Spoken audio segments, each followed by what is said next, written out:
আসসালামু আলাইকুম। বিসমিল্লাহির রহমানির রহিম। রাসূল সাল্লাল্লাহু আলাইহি ওয়াসাল্লামকে ছোটবেলা যে কাজটি ছায়া দিতেন, আজকের সেই ভিডিওটি অনেক মনোযোগ সহকারে ভিডিওটি দেখবেন। আর ভিডিওটি ভালো লাগলে লাইক কমেন্ট শেয়ার করবেন। আসসালামু আলাইকুম। বিসমিল্লাহির রাহমানির রাহিম। নবীজি সাল্লাল্লাহু আলাইহি ওয়াসাল্লামকে ছায়াদানকারী সেই গাছ আজও দাঁড়িয়ে আছে। ইসলাম ডেস্ক। অবিশ্বাস্য হলেও সত্যি, আজ থেকে 1500 বছর পূর্বে যে গাছটির নিচে মহানবী সাল্লাল্লাহু আলাইহি ওয়াসাল্লাম বিশ্রাম নিয়েছিলেন, জর্ডানের মরুভূমির অভ্যন্তরে সাফাই এলাকায়, সেই গাছটি আজও দাঁড়িয়ে আছে। জর্ডানের বাদশাহ আবদুল্লাহ সর্বপ্রথম এই স্থানটিকে পবিত্র স্থান হিসেবে ঘোষণা দেন। পৃথিবীতে এত পুরনো কোনো গাছ এখনো বেঁচে আছে তা বিশ্বাসযোগ্য না হলেও সত্যি।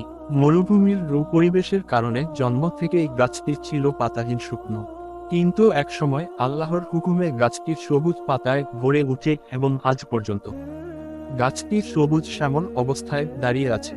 অবিশ্বাস্য, এই গাছটি জর্ডানের মরুভূমির অভ্যন্তরে সাফাই এলাকায় দণ্ডায়মান।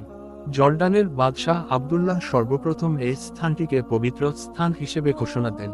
582 খ্রিস্টাব্দের সর্বশ্রেষ্ঠ মানব হজরত মুহাম্মদ সাল্লাল্লাহু আলাইহি ওয়াসাল্লামের বয়স তখন 12 বছর।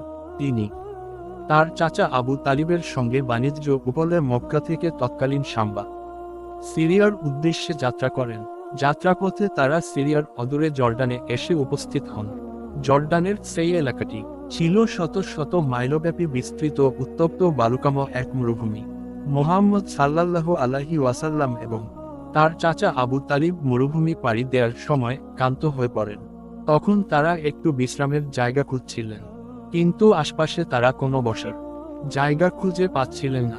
চারদিকে যত দূর চোখ চায় কোনো বিরাজির সন্ধান পাচ্ছিলেন না। কিন্তু দূরে একটি মৃতপ্রায় গাছ দেখতে পেলেন তারা। উত্তপ্ত মরুভূমির মাঝে গাছটি ছিল লতাপাতাহীন, শীর্ণ ও মৃতপ্রায়। উপায় না পেয়ে তারা মরুভূমির উত্তাপে শীর্ণ পাতাহীন সেই গাছটির তলায় বিশ্রাম নিতে বসেন।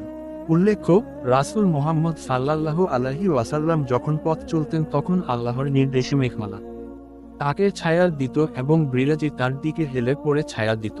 মুহাম্মদ সাল্লাল্লাহু আলাইহি ওয়াসাল্লাম তার চাচাকে নিয়ে যখন গাছের তলায় বসেছিলেন তখন তাদের ছায়া দিতে আল্লাহর নির্দেশে মৃতপ্রায় গাছটি সজীব হয়ে ওঠে এবং গাছটির সমস্ত ডালপালা সবুজ পাতায় ভরে যায়।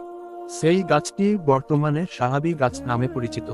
এ ঘটনার দূরে দাঁড়িয়ে জার্জিস ওরফে বুহাইরা নামে একজন খ্রিস্টান পাদ্রী সবকিছু দেখছিলেন।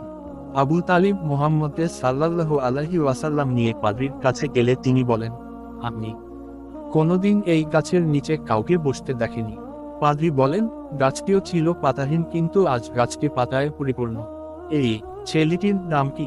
চাচা আবু তালিব উত্তর দিলেন, মুহাম্মদ। পাদ্রী আবার জিজ্ঞাসা করলেন, বাবার নাম কি? আব্দুল্লাহ।